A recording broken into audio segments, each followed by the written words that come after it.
एक बार ऋषि अष्टावक्र महर्षि बदायन की कन्या के रूप पर मोहित हो गए। उन्होंने उसके पिता के पास जाकर उस कन्या के साथ विवाह करने की इच्छा प्रकट की।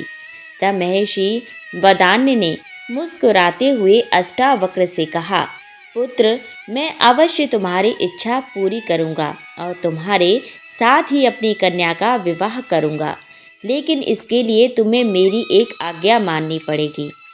अष्टावक्र ने नम्रतापूर्वक पूछा, वो क्या महर्षि? महर्षि बदान्य ने कहा, तुम्हें उत्तर दिशा में जाना होगा। अलकापुरी और हिमालय पर्वत के आगे जाने पर तुम्हें कैलाश पर्वत मिलेगा। वहाँ पर भगवान शिव ने अनेक सिद्ध चारण, भूत, पिशाच और गणों के साथ विचरण करते हैं। उस स्थान के पूर्व और उत्तर की ओर 6 ऋतुएं, काल, रात्रि, देवता और मनुष्य आदि भगवान महादेव की उपासना किया करते हैं। इस स्थान को लांघने के बाद तुम्हें मेघ के समान एक नीला वन मिलेगा। उस स्थान पर एक वृद्ध तपस्विनी रहती है। तुम उसके दर्शन करके लौट आना। मैं उसी क्षण अपनी पुत्री का विवाह तुम्हारे साथ कर दूंगा। अष्टावक्र ने महर्षि बदान्य की बात स्वीकार कर ली और यात्रा के लिए चल पड़े। पहले तो वे हिमालय पर्वत पर पहुँचे और वहाँ धर्मदायिनी बाहुदा नदी के पवित्र जल में स्नान और देवताओं का तर्पण करके उस पवित्र स्थान पर आसन बिछाकर विश्राम करने लगे। वहीं रात भर सुखपूर्वक सोए। वहीं प्रातःकाल अग्नि प्रज्वलित करके उन्होंने यज्ञ किया। पास में एक तालाब था जहाँ शिव पार्वती की मूर्ति थी।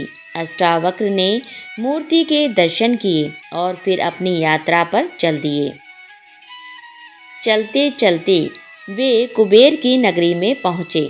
उसी समय मणिभद्र के पुत्र रक्षक राक्षसगण के साथ उधर गए। ऋषि ने उन्हें देखकर कहा, हे भद्र, आप जाकर कुबेर को मेरे आने की सूचना दे दें।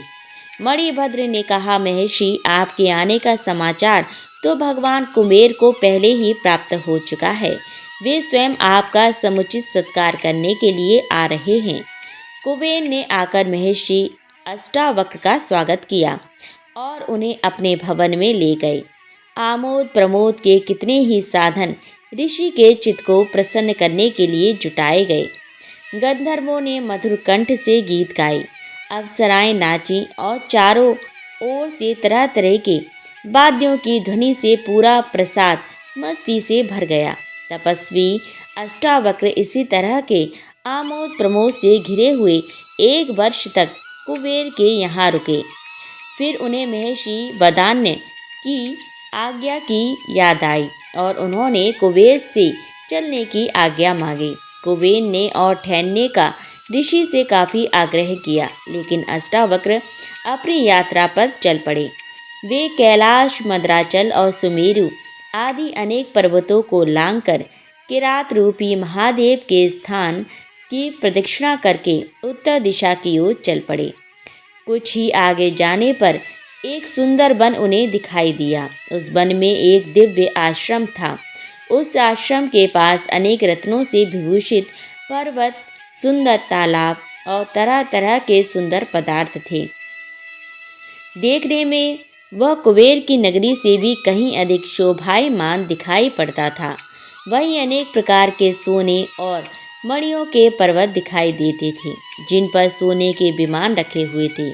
मंदार के फूलों से अलंकृत मंदाकिनी कल कल निनाद करती हुई बह रही थी। चारों ओर मणियों की जगमगाहट से उस दिव्य वन की कल्पना श्री से ऊंची उठ जाती थी, लेकिन उसकी समता कहीं भी मस्तिष्क होश नहीं पाता था। अष्टावक्र यह देखकर आश्चर्यचकित से खड़े थे। वे सोच रहे थे कि यहीं ठहरकर आनंद से विचरण करना चाहिए। इससे अधिक सुख और ऐश्वर्य और कहाँ मिल सकता है।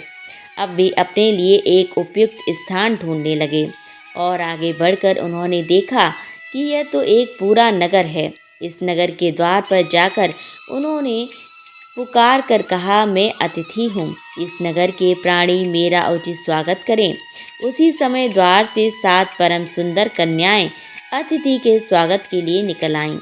वे कन्याएं इतनी अधिक सुंदर थीं कि उन्हें देखकर अष्टावक्र ठगे से खड़े हो गए। जिसकी तरफ आंख उठाकर देखते उसे ही देखते रह जाते। इस तरह कुछ देर तक कामदेव ने ऋषि के अंदर कोलाहल सा मचा दिया। वे कामावेश में आकर उन सुंदरियों की ओर देखने लगे, लेकिन फिर उन्होंने अपने तपोबल से अपने मन को वश में कर लिया। उन सुंदरियों ने कहा, आइए भगवान पधारिए, हम आपका स्वागत करती हैं। महर्षि एक भव्य प्रसाद के अंदर चले गए। वहाँ उन्हें सामने ही एक वृद्धा बैठी मिली। वह स्वच्छ वस्त्र पहने थी और उसके शरीर पर अनेक तरह के आभूषण थे।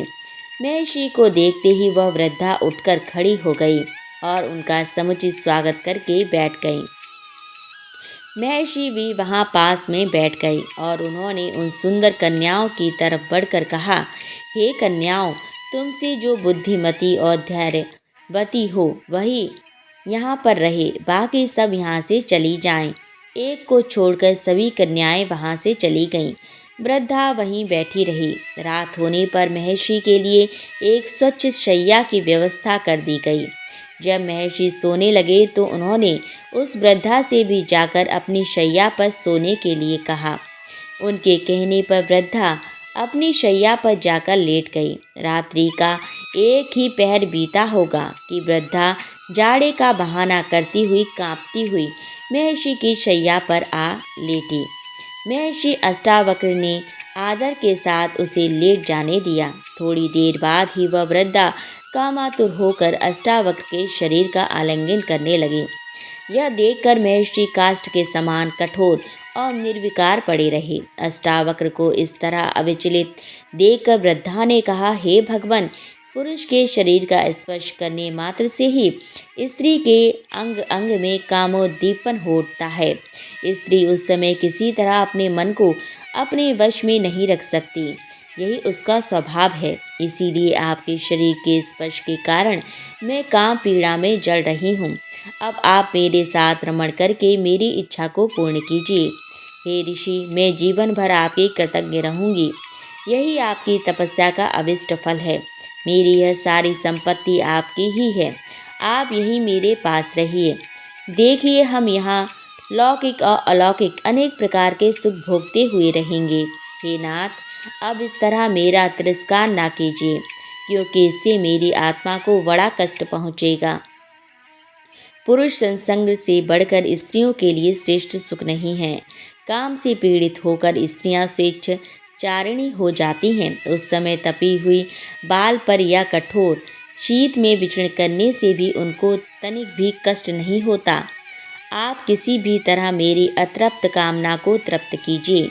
वृद्धा की प्रार्थना सुनकर अष्टावक्र बोले, हे देवी, मैं एक तपस्वी हूँ और बचपन से ही अभी तक पूर्ण रूप से ब्रह्मचारी रहा हूँ। किसी भी स्त्री का शरीर मैंने स्पर्श नहीं किया। धर्मशास्त्र में व्यभिचार की बड़ी निंदा की गई है, इसीलिए किसी तरह का पाप करते हुए डरता हूँ। मेरा उद्देश्य तो विधि पूर्वक विवाह करके पुत्र उत्पन्न करना है और उसी हेतु मैं अपनी स्त्री के साथ संभोग करूँगा। इसके अतिरिक्त पराई स्त्री से विषय भोग करना पाप है। हे शुभे, तुम उसकी ओर मुझे प्रवृत्त ना करो।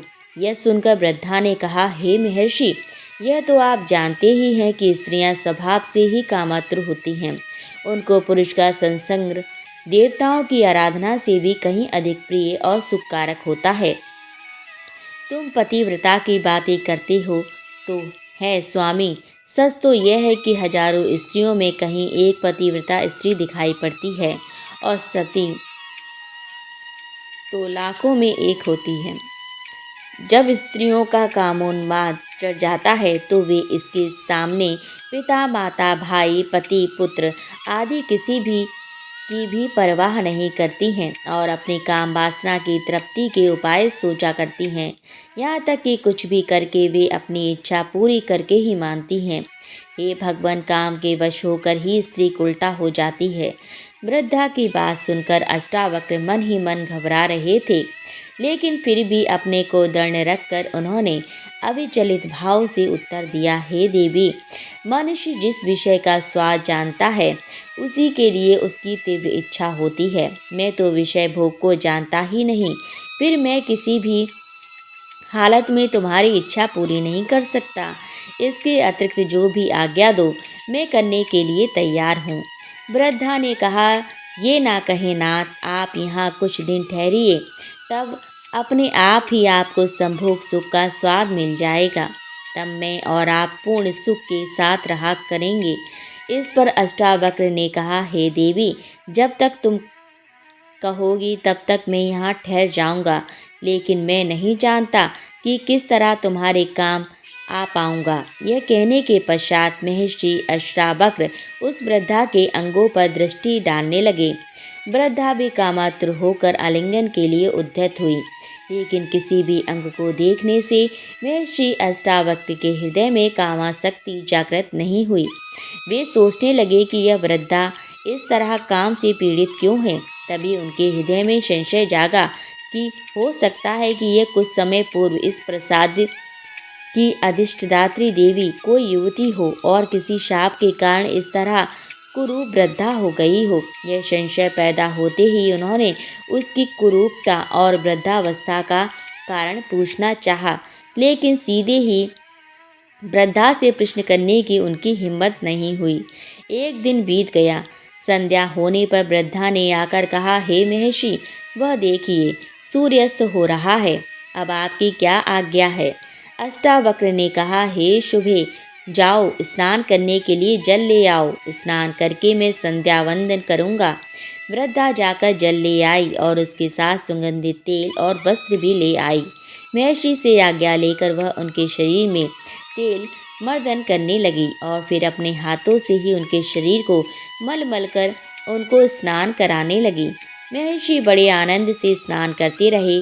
स्नान करते करते सारी रात बीत गई। प्रातःकाल जब सूर्य की किरणें स्नानागार में आने लगीं तो यह चौंक पड़े और इसे कोई माया समझकर वृद्धा से कहने लगे, शुभे, क्या भोर हो गई या यह किसी तरह का छल है। वृद्धा ने कहा, भगवान, वास्तव में भोर हो गई।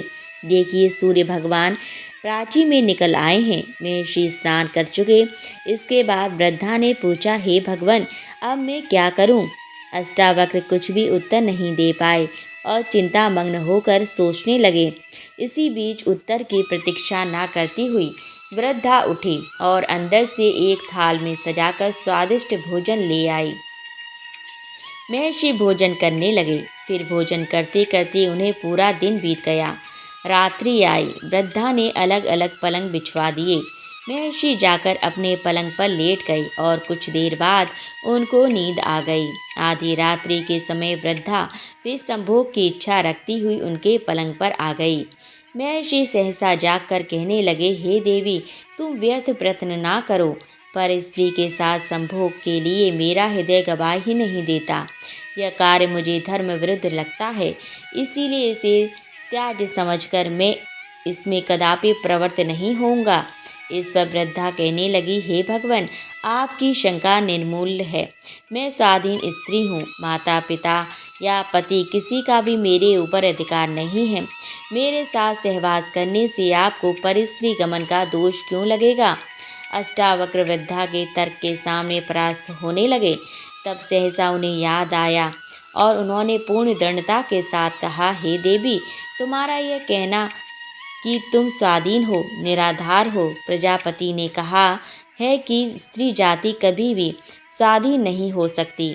वृद्धा ने कौतूहलवश पूछा, क्यों? अष्टावक्र ने कहा, हे शुभे, प्रजापति ने कहा है कि इस लोक में कोई भी स्त्री स्वाधीन नहीं है। बाल्यावस्था में पिता, यौवनावस्था में पति और वृद्धावस्था में पुत्र स्त्रियों की रक्षा करते हैं, इसीलिए वे इन्हीं के अधीन रहती हैं। फिर बताओ तुम किस प्रकार स्वतंत्र हो? अष्टावक्र के तर्क के साथ किसी तरह न उलझते हुए वृद्धा ने दूसरा पैंतरा लेकर कहना प्रारंभ किया, हे भगवान, मैं इस समय काम से पीड़ित हूँ और आपके साथ संभोग की कामना करती हूँ। कामातुर स्त्री की इच्छा को यदि पुरुष पूर्ण नहीं करता है तो उसे पाप लगता है। वृद्धा के इतना कह देने पर भी अष्टावक्र अडिग रहे और उसी दृढ़ता के साथ कहने लगे, हे शुभे, साधारणतः मनुष्य काम, क्रोध आदि दोषों के वशीभूत होकर इस संसार में कितने ही जघन्य पाप करता है, लेकिन मैंने कठोर संयम से अपने मन को और अपने वश में कर लिया है। तुम किसी भी तरह उसको विचलित नहीं कर पाओगी, इसीलिए तुम्हारा इस तरह आग्रह करना व्यर्थ है। जाओ, अपने पलंग पर चली जाओ। अब तो वृद्धा को गहरा धक्का लगा, लेकिन फिर भी उसने धैर्य नहीं छोड़ा और फिर वह आशा लेकर अष्टावक्र से बोली, हे महर्षि, यदि आप मुझे परस्त्री समझते हैं और इसी कारण पाप समझकर संभोग करते हुए डरते हैं तो मुझे अपनी स्त्री बना लीजिए। मैं इसके लिए सहर्ष तैयार हूँ। आप विश्वास रखिए, मैं अभी तक कुंवारी हूँ, इससे आपको किसी तरह का पाप नहीं लगेगा और मेरी काम पीड़ा भी शांत हो जाएगी। अब तो अष्टावक्र एक अजीब परेशानी में पड़ गए। उन्हें कोई उत्तर नहीं सूझा। चिंता के भार से उन्होंने अपना सिर नीचे झुका लिया। कुछ ही क्षणों बाद जब उन्होंने कुछ कहने के लिए अपना मुंह ऊपर उठाया और उनकी दृष्टि उस स्त्री पर पड़ी तो महान आश्चर्य के कारण वे सहसा हिल उठे। वह वृद्धा अब एक 16 वर्ष की अत्यंत सुंदरी कन्या का रूप धारण करके सामने बैठी मुस्कुरा रही थी। अष्टावक्र ने अधीर होकर पूछा, हे देवी, यह तुम्हारा कैसा रूप है? मेरी समझ में तो कुछ भी नहीं आ रहा है कि तुम कौन हो। तुम्हारा यह रूप देखकर तो अब मेरे रोम रोम में एक मादकता भर आई है और मेरे अंदर कामोद्दीपन हो उठा है। लेकिन मुझे महर्षि वदान्य की सुंदर कन्या का भी ध्यान है, जिसके कारण मैं इस कठिन परीक्षा के लिए अपने स्थान से चला हूँ। इसीलिए मैं तुम्हारे साथ किसी भी प्रकार का संसर्ग तो नहीं कर सकता, लेकिन तुम्हारा परिचय प्राप्त करने के लिए अवश्य लालायत हूँ। बताओ कल्याणी, तुम कौन हो?